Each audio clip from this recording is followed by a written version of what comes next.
By the time I had finished the Quran, all the arguments I had against the existence of God, all the premises I had built against His existence, one by one, I saw them falling apart. So by the time I finished the Quran, I had no more argument against the existence of God. But not having an argument against God is not the same as having a reason to believe in Him.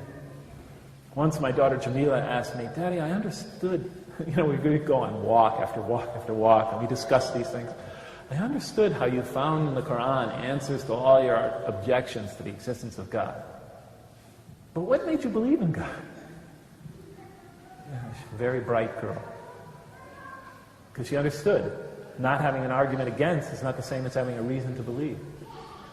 And I told her, honey, it's hard for me to explain, but as I was reading, as best as I understand it, as I was reading through the Quran, and one by one, the sort of fortress of the wall I had built between myself and the belief in the existence of God, as that wall began to crumble, one by one, piece by piece, as those arguments faded away, I began to have slight doubts about my atheism.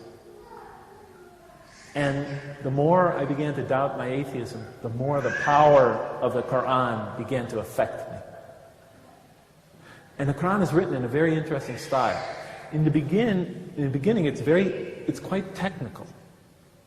It goes into a lot of specifics, laws and rules and regulations. By the middle, it takes you into stories, beautiful stories, powerful allegories.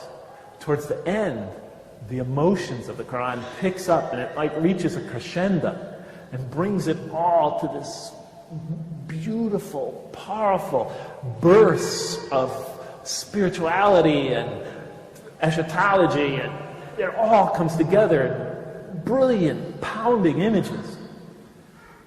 And by the time I was getting towards the end of the Quran and my atheism began to fade away, I began having these powerful spiritual moments when I felt I was in the presence of this tremendous divine embrace. I remember reading the surah, وَالضُّحَى وَاللَّيْلِ إِذَا سَجَى مَا وَدَّعَكَ رَبُّكَ.